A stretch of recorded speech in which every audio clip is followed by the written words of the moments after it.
Kitokoli la TV original epesa zuwa te. Je vous le disais en titre, élection provinciale en RDC. Le dépôt des candidatures, comme vous le savez, est prolongé jusqu'au 25 de ce mois sur toute l'étendue du pays. La nouvelle a été annoncée le week-end par le vice-président de la Commission électorale nationale indépendante. Mais une précision, cette prolongation n'aura aucune incidence majeure sur le chronogramme global établi par la CENI, selon André Pungwe. Au chapitre des réactions, le député national Henri Thomas Lokondoyoka de la majorité au pouvoir pense que la CENI tire là les conséquences de sa conviction d'évoluer en vase clos. Pour lui, il est impérieux que la CENI soit vraiment à l'écoute des autres institutions. On l'écoute.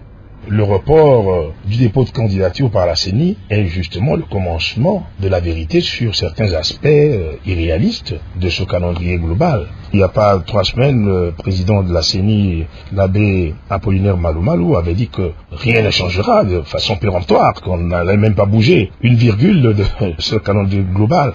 Et maintenant, eux-mêmes considèrent que c'est pas réaliste d'avoir des dates aussi trop serrées comme ça. Je me réjouis qu'ils reviennent à la raison. Si la CENI aujourd'hui dit que bon, elle a entendu les doléances des uns et des autres, justement, c'est comme nous avons dit, que le peuple reste source d'inspiration et objet de réalisation. Donc la CENI doit être perméable au conseil des structures, de partis politiques, de la société civile, d'autres institutions de l'État. Et ça, ce n'est qu'un début. Mais nous allons arriver à des blocages, comme nous cessons de le dire, face aux problèmes financiers graves que le gouvernement aura beaucoup de difficultés pour réaliser.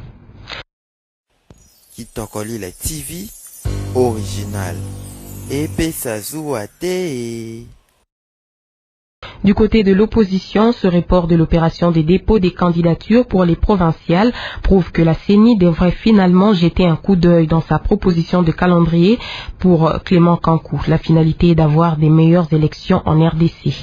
La CENI ferait vraiment œuvre utile de tenir compte des contre-propositions faites par l'opposition. Nous avons rappelé à la CENI que le calendrier tel que proposé était un calendrier qui était sujet à une très forte compression et que cela pouvait nous amener malheureusement à un glissement. Mais la CENI semble nous dire maintenant qu'elle tient compte des observations des uns et des autres. Donc je pense qu'il n'est pas tard pour bien faire. La CENI aujourd'hui peut se remettre en cause et dire que bon voilà, on m'avait fait des propositions par certaines formations politiques, par la société civile, et pourquoi pas aller voir s'il y a du bon à prendre là-dedans pour favoriser un processus électoral qui pourrait rassurer tout le monde, mais surtout qu'on puisse le faire dans des bonnes et des meilleures conditions pour l'intérêt de tous.